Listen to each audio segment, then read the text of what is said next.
citizens, we don't get informed about a lot of things that we need to know for our well-being, for our children's well-being, and it's time to change that. I'm going to show you 3 instances where we need to know things that will determine our financial freedom and our health, our well-being, and addictions. All right, so first, let's look at the financial aspect of things. Here's an exchange between the person who's directing the bureau that's supposed to protect our rights, and here's what she says about those little tiny disclaimers that we have, that we always agree to without reading and understanding what they say about the APR. I'm a single mom. I'm by the side of the road. My car is broken down. I need money right now. I pick up my cell phone. I go to Speedy Cash, an online lender. I'm in California. I have to get to work. I have to have the cash to fix my car to get to work. I can barely read the little disclosure on my phone. The cost at Speedy Cash is, you may want to write this down, $10 per $100 borrowed. I need $200 to fix my car. The origination fee is $20. The term of the loan is 2 weeks, typical, for when I get paid. What is the APR? And if you'd like a calculator, we have one for you. I understand where you're getting. At the end of the day, the issue is certainly when you actually are able to repay that loan and whether or not you take out an additional loan going through this, and you're certainly getting the short-term, small dollar lending my time. Simple wording, 2 sentences. How many sentences do you need to explain that APR for a certain loan is such and such? Big text, so that we understand what matters, what's the important parts of the information that's given to us. And then you can put down the details below so that if somebody's really, really interested, they can go deeper into the fine print. Many years ago, in 1990s, there was a study called Adverse Childhood Experiences Study by CDC and Kaiser Permanente.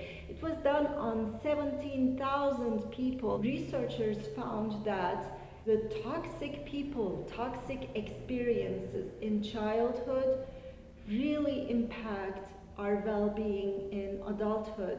And guess what? The comorbidities that doctors were talking about during COVID-19, they're all a part of the outcomes that you get when you have adversities in your childhood.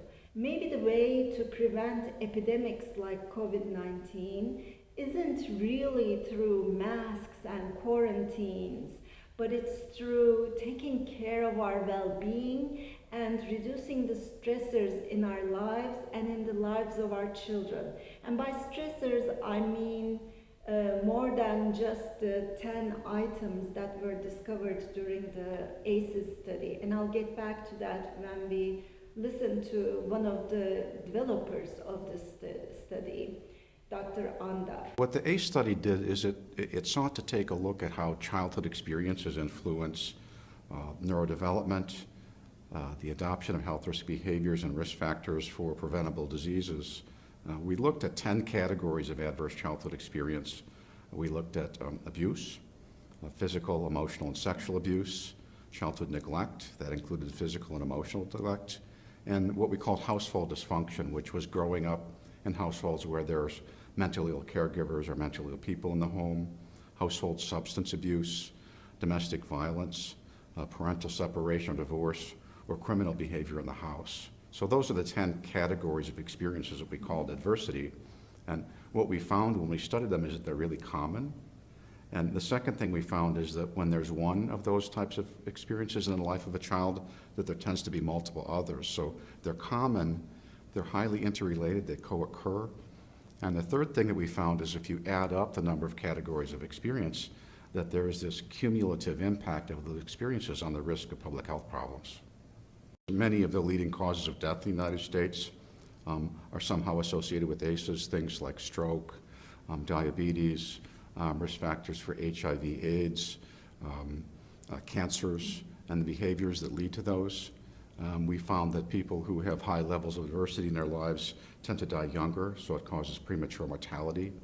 And in terms of morbidity, probably the greatest impact on morbidity is in the area of substance abuse and mental health. At this point in time, the way states can use the ACEs surveillance data, I think, is to point out that these problems, the mental health and substance abuse problems that are so prevalent, are largely preventable, that they're not necessarily destiny or genetics, they have genetic components, but many of those problems are very experientially oriented, that the traumatic stress of abuse and neglect and other ACEs affect neurodevelopment in a way that leads to mental health and substance abuse problems. So I think the major thing is to say that much of what happens in mental health and substance abuse can be prevented if we can reduce the level of stress in children's lives.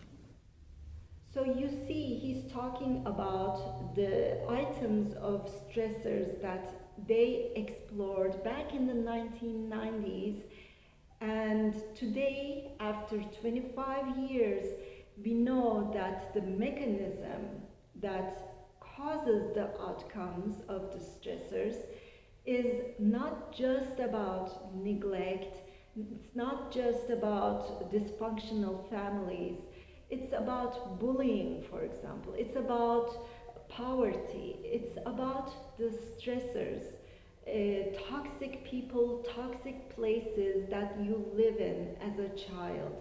Anything that pushes the balance of our organism beyond its capacity to tolerate.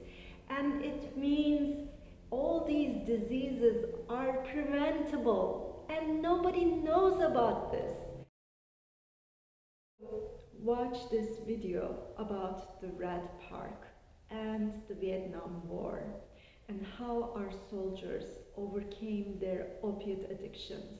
You take a rat and put it in a cage with 2 water bottles. One is just water, the other is water laced with heroin or cocaine. Almost every time you run this experiment, the rat will become obsessed with the drugged water and keep coming back for more and more until it kills itself.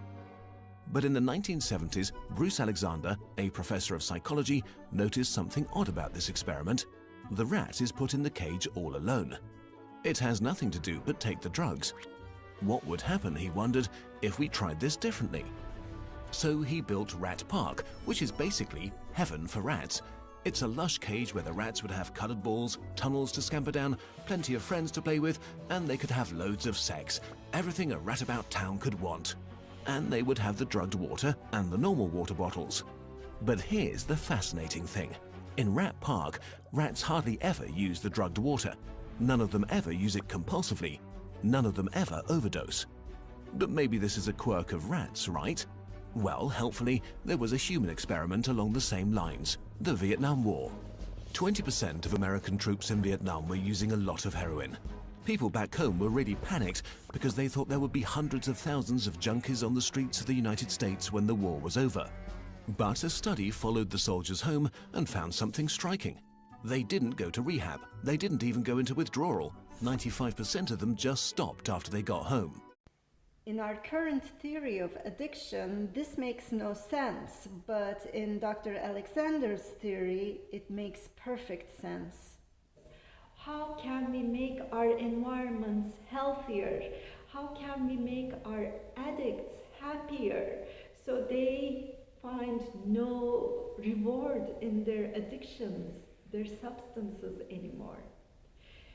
These are the questions that need to be asked, and it's time that we, the citizens of this country, of the world, to step up for our well-being, for our children's well-being.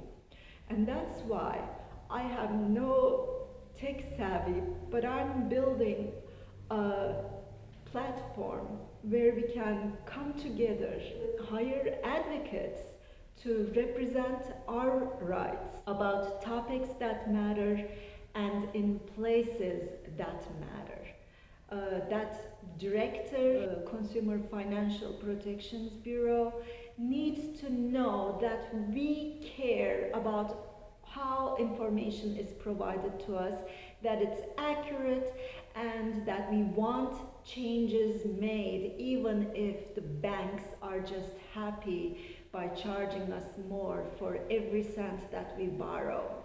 And we need to further the experiments, like the rat park experiment, which brought up questions that were left unanswered. No one by themselves can do all of this, but together, with our combined power, we can be a tidal wave, changing Earth, creating a new way of being, a healthier way of being. Icebergs melting, lakes poisoned. Every generation, we're offering our youth worse and worse conditions. More and more children are committing suicide. They're getting addicted to substances at younger and younger ages. 12-year-olds. 12-year-olds get addicted. Can you believe that? I've had 7-year-olds, 8, 9-year-olds try to commit suicide. These are not normal, and we can do something to change it. And this is an invitation.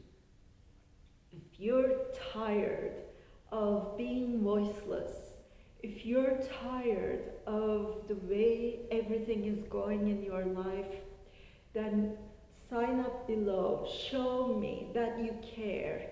And as we build, and please volunteer. If you have any talents with IT, with social media, I need artificial intelligence programmers. I need people who can build the platform and do the advertisement to spread the word.